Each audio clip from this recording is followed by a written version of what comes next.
మరి ఇన్స్పెక్టర్ బాధ్యత ఏంది? ఇన్స్పెక్టర్ బాధ్యత క్లియర్ గా అల్లు అర్జున్ రాకూడదని రిప్లై ఇచ్చారు. ఆ లెటర్ మీద వెనక్ సైడ్ రాసినప్పుడు ఇందులో ఆ హీరో రాకూడదు ఎందుకు, దానికి కూడా రీజన్ ఏంటంటే ఎంట్రీ ఎగ్జిట్ ఒకటే ఉంది కాబట్టి పర్మిషన్ లేదు అని రాశారు. ఎందుకు రానిచ్చారు? నేను అనేది ఏంటంటే రెండు, అంటే అక్కడ సిచ్యువేషన్ చూసి ఉంటారు సార్, వస్తున్నప్పుడు క్రౌడ్ అంతా వచ్చింది. వచ్చేది ఎక్కడది? ఇప్పుడు హోమ్ సెక్రటరీ సంతకం పెట్టింది 9:15 కాదుగా, అంటే 9:20కి వచ్చారు. అవును. జూబ్లీహిల్స్ నుంచి ఆయన ఇంటి దగ్గర నుంచి రావడానికి ఎంత టైం పడుతుంది సార్? ఆయన చెప్పకుండా వచ్చారన్నది వీళ్ళు చెప్తున్నారు. అంటే ఆయన ఒక సెలబ్రిటీ, ఆయనకు కూడా ఇక్కడ రావద్దని ఇన్స్ట్రక్షన్స్ ఉన్నప్పుడు ఆయన బయలుదేరిండి అనే మెసేజ్ అయితే ఉంటది కదా. ఉంటది. మెసేజ్ ఉన్నప్పుడు ఆయన హౌస్ అరెస్ట్ అనేది చేయాలి, మధ్యలో వెనక్కి తిప్పాలి బ్యారికేడ్స్ పెట్టి. ఇదేం జరగలేదు అంటున్నాను నేను. అవును. తీరా ఇక్కడికి వచ్చినాక కార్లకి వెళ్ళి దిగొద్దని చెప్పాలి. అంటే వస్తున్నాడు వచ్చిండనే, ఇప్పుడు వస్తాడని తెలియకపోతే సిఐను ఆ మోనికా అనే ఎస్ఐ వాళ్ళు ఎందుకుంటారు అక్కడ? ఆయన ఏమన్నాడు తెలుసా? ఆయన సిఐ గారి మాటలు కూడా సోషల్ మీడియాలో వచ్చినాయి. ఆయన బాధపడుతున్నాడు, ఈ అమ్మాయి నా చేతుల్లో పోయింది, ఈ అబ్బాయి కూడా ఇట్లా. రాజు నాయక్ అయితే అతను ఏమంటున్నాడు అంటే, అతను ఇంకా కోలుకోలే ఆ బాధ నుంచి. అతను ఏమంటున్నాడు అంటే, వీళ్ళు వస్తున్నారని తెలిసి నేను మా ఆఫీసర్ని అడిగి ఎస్ఐ గారిని ఎండబెట్టుకొని నేను వచ్చేసరికి 100 మంది మీడియా మిత్రులు ఉన్నారు అక్కడ, మీడియా వాళ్ళు 100 మంది ఉన్నారని చెప్పాడు. 100 మంది ఉన్నారు, ఇక్కడ క్రౌడ్ పెరుగుతున్నది, అయితే మా ప్రయత్నాలు మేము చేయడానికే మేము అక్కడికి వచ్చామన్నాడు. కానీ హీరో రాకూడదు, ఆయనను మేము ఆపాల్సి ఉండే అనే మాటలు రాలేదు. ఎంత సింపుల్ గా అయిపోయేదంటే, రావద్దని ఉన్నప్పుడు ఆయన కమ్యూనికేట్ చేయాల్సి ఉండే. ఆయన ఏమంటాడు, మాకు ఆయన కాంటాక్ట్ లేదు కాబట్టి మేము మేనేజ్మెంట్ కి చెప్పాము, ఎగ్జిట్ గేట్ ఎంట్రీ గేట్ ఒకటే ఉంది, ఇబ్బంది అవుతుందని చెప్పామన్నాడు. కానీ మేము ఆయన రావద్దు అని చెప్పినా అని చెప్పలేదు. అంటే ఇక్కడ ఒక ల్యాప్సెస్ అనేది స్టేట్ వైపు నుంచి పోలీస్ వైపు నుంచి ఉన్నాయనేది స్పష్టంగా కనబడుతుంది. మీరు అన్నట్లు వాస్తవమే, కానీ ఇక్కడ ఇదే ఎస్హెచ్ఓ రాజు నాయక్ గారు అల్లు అర్జున్ అభిమాని కావచ్చు. అల్లు అర్జున్ అంటే ఆయనకి ప్రాణం, ఆయనతో ఫోటో దిగాలనుకున్నారు అనేది కూడా సోషల్ మీడియాలో నడుస్తుంది. అది కూడా ఒక అవకాశం అనుకోవచ్చు కదా. అంటే అభిమాని కాని వాళ్ళు ఎవరు ఉంటారు మురళి గారు? నేను అంటుంది అది కాదు సార్. ఇప్పుడు సిచ్యువేషన్ అది అయిపోయింది, దాని గురించి మనం పోస్ట్ మార్టం చేయకుండా ఇప్పుడు ఏం జరగబోతుంది, ఒకటి ఏం జరుగుతుందంటే, రేవంత్ రెడ్డి గురించి చెప్తున్నా నేను. అతను ఎప్పుడు కూడా డిఫెన్స్ లో ఉండడానికి ఇష్టపడాడు. తప్పు తనదైనా కూడా అది ఉల్టా చోర్ కోత్వాల్ అనేది ఉంటుంది కదా, అయితే అవతల వాడి మీదనే బట్టగాల్చి మీదేయడానికి ఆయన ఎప్పుడు ప్రయత్నం చేస్తారు. పొలిటిషియన్స్ ఒక్కొక్క, అంటే రేవంత్ రెడ్డి గారి ముద్ర అది. తను ఎప్పుడు కూడా డిఫెన్స్ లో ఉండడానికి ఇష్టపడాడు. ఫస్ట్ ఏంటంటే అది స్టేట్ రెస్పాన్సిబిలిటీ, స్టాంపేడ్ బాధ్యత వహించాల్సింది ప్రభుత్వం. పోలీస్ శాఖ వైఫల్యం స్పష్టంగా కొట్టొచ్చినట్టు కనబడుతుంది. ఆయనను నివారించడంలో, ఆపడంలో, ఆయన కమ్యూనికేట్ చేయడంలో కూడా లోపం ఉన్నది. ఆయన అంతా వైలేట్ చేసే మనిషి కాదు అల్లు అర్జున్. ఒకవేళ పర్మిషన్ లేదంటే మీరు రావద్దంటే వెనక దిక్కుని వెళ్ళిపోతాడు. బట్ అది జరగలేదు కాబట్టి ఇది ఫస్ట్ రెస్పాన్సిబిలిటీ స్టేట్ వహించాలి. పోలీసుల మీద చర్యలు ఉండాలంటారు. పోలీసుల మీద చర్యలు ఉండాలి. ఇది నైతిక బాధ్యత ప్రభుత్వం అందని చెప్పి గ్రహించాలి. తర్వాత ఒకవేళ మీరు అల్లు అర్జున్ మీద కేసు పెట్టాలనుకుంటే ఒక్క డైలాగ్ తో దాన్ని తీసేయాలి. చట్టం తన పని తను చేసుకోపోద్దని చెప్పాలి. అందరికి ఒకటే చట్టం ఉంటుందని చెప్పాలి. కానీ ఎట్లయిపోయిందంటే, రేవంత్ రెడ్డి ఒక సినిమా స్క్రిప్ట్ గా వర్ణించినట్టుగా అల్లు అర్జున్ ఒక క్రిమినల్ లాగా ఆయన యాటిట్యూడ్ మీద అటాక్ చేశాడు. ఆయన పోలీస్ ఆఫీసర్ పోయి చెప్పినా కూడా ఆయన రాలేదు అని. ఆ పోలీస్ ఆఫీసర్ ఎవరైతే సోషల్ మీడియాలో మాట్లాడాడో 2 వర్షన్లు మాట్లాడాడు. ఒక వర్షన్లు ఏమంటాడంటే, వాళ్ళ పక్కన ఉన్న వాళ్ళు మమ్మల్ని మేనేజర్ కింద పోనివ్వలేదు, మేము చెప్పమని చెప్పి వాళ్ళకి చెప్పామని ఒకసారి అన్నాడు. రెండోసారి ఏమన్నాడు, నేను పోయి చెవులో చెప్పాను అన్నాడు. ఏది నమ్మాలి? 2 వర్షన్లు ఒకటే ఆఫీసర్ ఒకటే వీడియోలో 3 minutes లో చెప్పాడు. 2 వర్షన్లు కూడా. అంటే పైనుంచి ఒత్తిడి ఉంది. ఎందుకంటే ముఖ్యమంత్రి గారు అసెంబ్లీలో పోలీస్ ఆఫీసర్ పోయి చెప్పినా కూడా కదలలేదని అన్నాడు కాబట్టి ఆయన తన మాటను మార్చుకున్నాడు. రెండవది ఏంటంటే, అల్లు అర్జున్ ప్రెస్ మీట్ లో చెప్పాడు, అస్సలు నాకెవరు చెప్పలేదు, చెప్తే నేను ఎందుకు పోను, నాకు చెప్పలేదు అని అన్నాడు. ఇట్లాంటివన్నీ కాంట్రవర్సీ ఇష్యూస్. ఇంత ఎలాబొరేటెడ్ గా ఎందుకు ఆయన టార్గెట్ చేసినట్టుగా మాట్లాడండి నేను చెప్తాను మీకు. గత 1 year నుంచి మీరు నాకు ఏదైనా క్లిప్ చూపెట్టగలుగుతారా ఒక ఫిలిం ఫంక్షన్ లో రేవంత్ రెడ్డి ఉన్నట్టుగా? అది వరకు ఏ సీఎం అయినా కూడా కనీసం సంవత్సరానికో 4-5 ఫంక్షన్స్లలో, పెద్ద ఫంక్షన్స్లలో సీఎం తర్వాత ఉన్న వ్యక్తులను పిలిచేవాళ్ళు. ఇప్పుడు 1 year జరగట్లేదు. ఒక గ్యాప్ వచ్చింది సినీ ఇండస్ట్రీతో, రేవంత్ రెడ్డి గ్యాప్ వచ్చింది. ఎందుకు అనుకుంటారు? ఎందుకైనా కావచ్చు. ఇప్పుడు నాగార్జున తో పెట్టుకున్నాడు ఫస్ట్ కన్వెన్షన్ మీద, without notice, without information attack చేశాడు. తెల్లారి పెళ్లి ఉంది, కనీసం వార్నింగ్ ఇవ్వలేదు, నోటీస్ ఇవ్వలేదు, అటాక్. నోటీస్ ఇవ్వాలని రూల్ హైడ్రా ఉన్నది, ఖచ్చితంగా ఉంది. లేదు, జిహెచ్ఎంసీ మాత్రం హైడ్రా లేదు. అంటే ఒక్క మాట అండి, హైడ్రా అనేది ఒక అక్రమ శిశువు. సరే, వికృత రాజకీయ శ్రేష్టకు పుట్టిన అక్రమ శిశువు హైడ్రా. తర్వాత ఏదో ఆర్డినెన్స్ తెచ్చారు, బట్ ఏదో ఒక మెమోతో వచ్చింది. ఆ రోజు ఫంక్షన్ హాల్లో నాగార్జున గారు దీంట్లో తీసుకుంటే అంటే ఎవరు చేయని సాహసాన్ని రేవంత్ రెడ్డి చేశారని ఎందుకు అనుకోకూడదు మనం? అది నాగార్జున కన్వెన్షన్ దివాళ కట్టింది కాదు, నిన్న కట్టింది కాదు, దాదాపు 10 సంవత్సరాల నుంచి కట్టి అక్కడ ఉంది. దాన్ని ఎప్పటి నుంచో చెరువు పక్కన చెరువు ఆక్రమం ఉందని కోర్టులకు వెళ్ళి చాలా మంది ప్రయత్నం చేశారు. కానీ ఏ గవర్నమెంట్ సినీ పరిశ్రమ టచ్ చేయడానికి ఇష్టపడదు. ఎందుకు వాళ్ళకి వీళ్ళు ఈ కమ్యూనిటీ ఓట్లు వాళ్ళ మీద బలం ఉంటుంది, లేదంటే వాళ్ళు వీళ్ళు చెప్తే ఓట్లు వేస్తారు. కానీ రేవంత్ రెడ్డి మాత్రం సినీ పరిశ్రమకి తప్పు ఎవరు చేసినా పరిశ్రమ అయినా ఎవరైనా సరే టచ్ చేయాలని వెళ్ళారని అనుకోకూడదు. అట్లా కదా, హైడ్రాను లాంచ్ చేయడంలో ఒక సెలబ్రిటీ మీద, ఒక దేశం అంతా తెలిసిన సెలబ్రిటీ మీద అటాక్ చేయడం వల్ల హైడ్రాను లాంచ్ చేశాడు ఆయన. First point.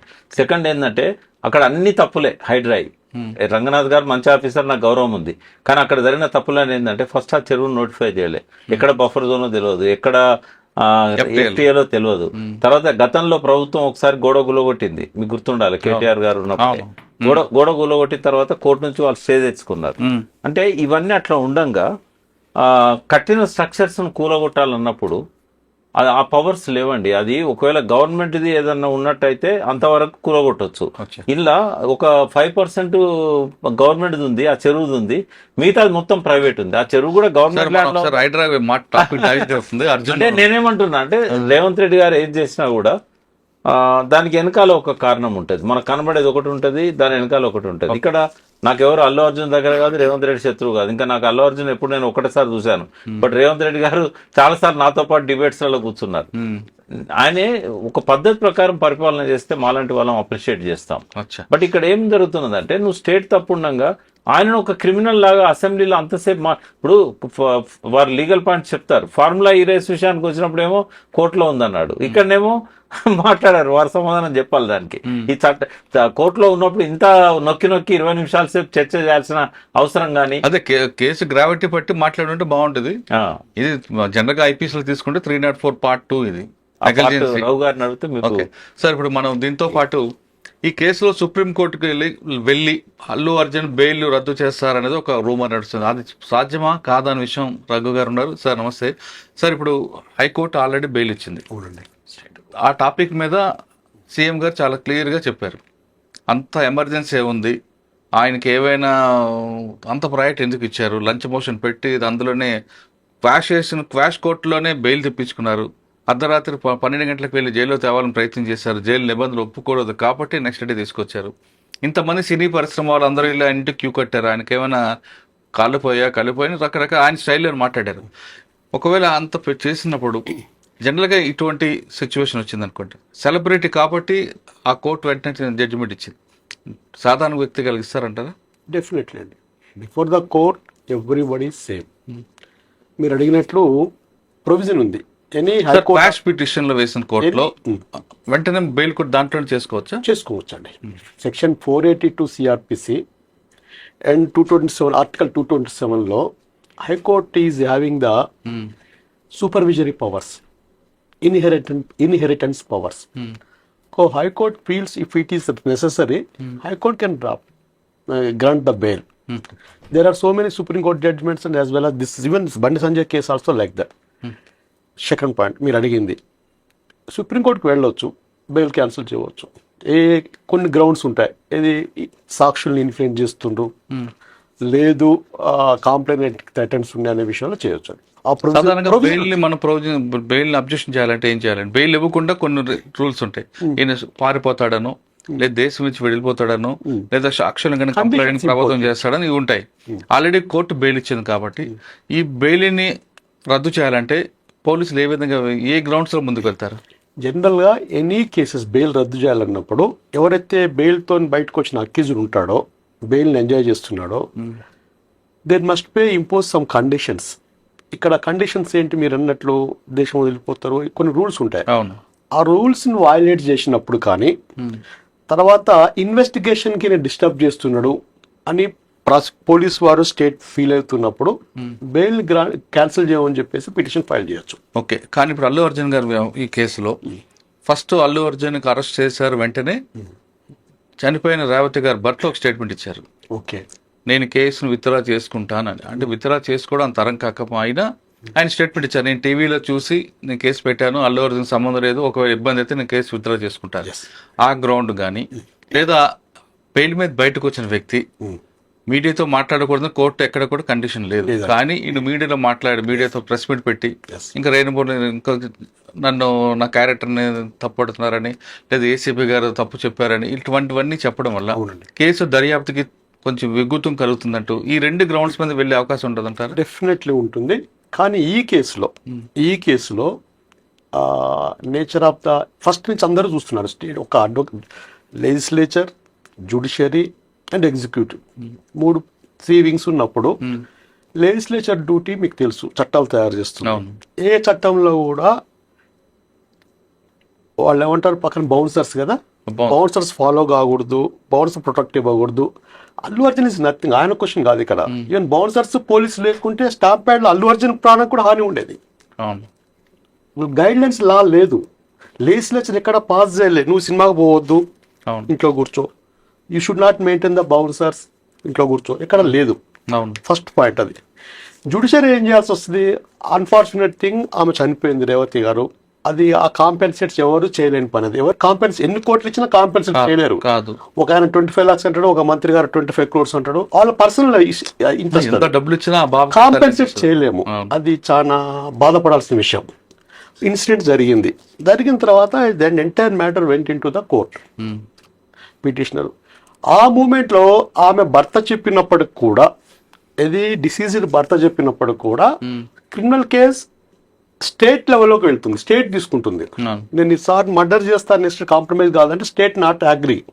State versus Arjun ఉంది కాబట్టి పీపీ అంటే పబ్లిక్ ప్రాసిక్యూటర్ రిప్రజెంటేషన్ స్టేట్. ఈ విషయంలో కోర్టుకు వచ్చినప్పుడు మీ పేరు మురళి గారు, ఒకటి గమనించండి, ఇండియాలో నాకు 32 years స్టాండింగ్. సహజంగా ఎంత హీనస్ క్రైమ్ చేసిన వాళ్ళని కానీ, టెర్రరిస్ట్ కానీ, ఫ్రైడే 12 o'clock ఇంటికి వచ్చి 1:30కి సెలబ్రిటీ ఇంటికి వెళ్ళి 2 o'clock మళ్ళీ పోలీస్ స్టేషన్ తీసుకొచ్చి ట్రాఫిక్లో వర్కింగ్ డే ఫ్రైడే అంటే ఇక్కడ ఈ Chikkadpally police station to Jubilee Hills అల్జన్ ఇంటి మధ్యలో నమాజ్ ట్రాఫిక్ జామ్, ఎక్కువ ప్రేయర్స్ అవుతుంటాయి. ఆ ఫుల్ ట్రాఫిక్లో తీసుకొచ్చి మళ్ళా 2:30 or 3 o'clockకి మెడికల్ ఎగ్జామినేషన్కి గాంధీ హాస్పిటల్కి పంపించి, పబ్లిక్ హాస్పిటల్కి పంపించి మళ్ళీ 3:30 or 4 o'clock రిమాండ్ చేయడం అనేది ఇంతవరకు ఏ కేసులో నేను చూడలే నా 32 years స్టాండింగ్లో.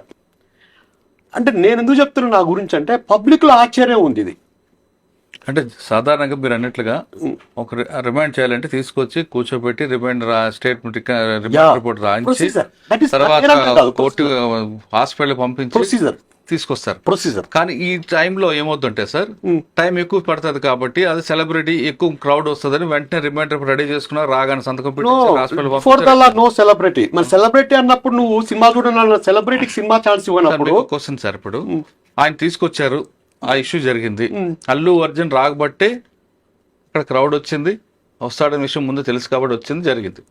Okay, next day sir చెప్తున్నట్లుగా జూబ్లీహిల్స్ ఇంటి నుండి చిక్కడపల్లి పోలీస్ స్టేషన్ నుంచి Gandhi hospital Nampally court to Chanchalguda. ఇది జరిగింది.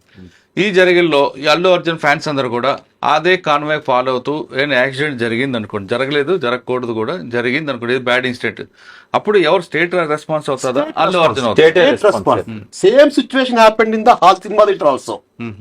Same situation happened. He has no motive, not intention to effect to one person death కదా. ఇంటెన్షన్ మోటివ్ లేనప్పుడు యాక్సిడెంట్ 20 years నుంచి ఆ సినిమా హాల్కి వెళ్తున్నప్పుడు జరగకూడని సంఘటన జరిగినప్పుడు అందరూ బాధపడుతున్నప్పుడు, including police they did well duty in there at that time. బాగా చేశారు వాళ్ళ డ్యూటీ కూడా. బౌన్సర్స్ అనే ఇష్యూలో బౌన్సర్స్ కి బౌన్సర్స్ డ్యూటీ ఏంది? ఎవడైతే హైర్ చేసుకుంటాడో వాడిని ప్రొటెక్ట్ చేయాలనే ఒక రఫ్ గైడ్ లైన్స్ లేవు ఎక్కడ.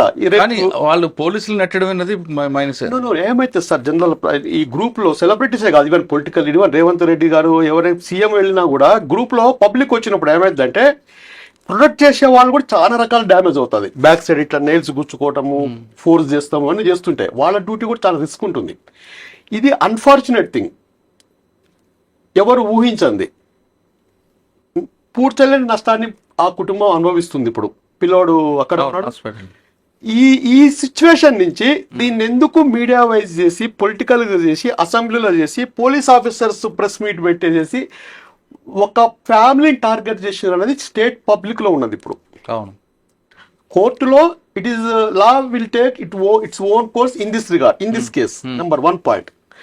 సెకండ్ పాయింట్, ఆయనకి ఆ ఫ్యామిలీకి సెక్యూరిటీ లేకుండా పోయింది because of this attacks. Nothing but ruling party, maybe Revanth or XYZ ఎవరైనా ఉండేయండి, రూలింగ్ పార్టీ అటాక్ చేస్తుండే మీనింగ్ పబ్లిక్లోకి వెళ్ళిపోయింది. ఇప్పుడు Allu Arjun or XYZ cine ప్రముఖుడు ఉంటాడండి, సెలబ్రిటీ, 500 కోట్లు 1000 కోట్లు 500 కోట్ల రూపాయలు ఇన్వెస్ట్ చేసిందంటే స్టేట్ ట్యాక్స్ పే చేసినాడు. అసలు ప్రీమియర్ షో పర్మిషన్ ఇచ్చింది ఎవరు? స్టేటే కదా. స్టేట్. ప్రీమియర్ షో పర్మిషన్ ఇచ్చిన తర్వాత ట్యాక్స్ ఇంపోజ్ చేసి ట్యాక్స్ కలెక్ట్ చేస్తున్నారు in this regard state. Cinema hall permission ఇచ్చింది స్టేట్. స్క్రీనింగ్ పర్మిషన్ ఇచ్చింది స్టేట్. అర్జున్ ఒక సెలబ్రిటీ పోకూడదు అనే సెన్సిటివ్ ఇష్యూ అనేది గైడ్ లైన్స్ లేనప్పుడు హ్యాబిచువల్ గా వెళ్ళిన దానికి అందరూ బాధపడుతున్నాము. ఫ్యూచర్ లో అది ఇట్లా దీనివల్ల చాలా స్టాంప్ ప్యాడ్స్ ఆగిపోతాయని. లాస్ట్ 20 years లా 50 లాస్ట్ 5 years 50 స్టాంప్ ప్యాడ్స్ తీసుకున్నాం, including Chandrababu Naidu, so and so. Celebrities crime effect ఏందో ఒక 40 తీసుకున్నాము, నాకు రికార్డు ఉంది మొత్తం. ఇన్వెస్టిగేషన్ అనేది కోర్టుకు వచ్చిన తర్వాత కోర్టు పరిధిలో ఉన్నప్పుడు నీ కిడ్నీ పోయిందా, నీ కాలు పోయిందా, చేయి పోయిందా, నీ ఇంటికి ఎందుకు వస్తారు, చనిపోయిన వాళ్ళ ఇంటికి ఎందుకు పోలేదు, ఈ స్థాయికి తగ్గ డిస్కషన్స్ ఏవైతే అంటే ఆయన వ్యక్తిగతంగా సీఎంకి మంచిగా ఉండొచ్చు, కానీ పబ్లిక్కి గారు సినిమా అభిమానులు అట్లా లేదండి. సినిమా అభిమాని అయినా అడ్వకేట్ అయినా ఎవడైనా ఒకటే ఓటు ఉంటుంది. ఓట్ బ్యాంక్ ఎఫెక్ట్ అవుతుంది అతనికి ఫ్యూచర్లో కమింగ్ ఎలక్షన్స్లో. Clear discrimination. నువ్వు లాస్ట్ 5 yearsలో కొన్ని ఇన్సిడెంట్స్ తీసుకునే యాక్షన్ ఇవాళ మీకు తెలుసు, అందరికి ప్రజలకు తెలుసు. ఆన్ బెయిల్ మీద ఉన్న వాళ్ళు ఇవాళ లెజిస్లేటివ్ ఆస్పెక్ట్స్ లీగల్ గా సీఎం పోస్ట్ లో ఉన్నారు, ఉండకూడదని కాదు, ఉన్నారు. వాళ్ళ కేసెస్ ఎందుకు ప్రొసీడ్ కావట్లేదు, ఆ బెయిల్స్ ఎందుకు క్యాన్సిల్ చేస్తానికి ఎవరికి ముందుకు రావట్లేదు? ఎవరైనా కానీ సార్ మీద కేసు ఉంటుంది, సార్ సైంటిస్ట్ కావచ్చు, ఇప్పుడు నా మీద కేసు ఉండేదో కావచ్చు, మా బెయిల్స్ క్యాన్సిల్ చేయనప్పుడు ఈ బెయిల్ క్యాన్సిల్ చేసే అంత అవసరం స్టేట్కి ఎందుకు వచ్చింది? నెంబర్ 1. అంటే ఆయన చేసిన ప్రెస్ మీట్ లో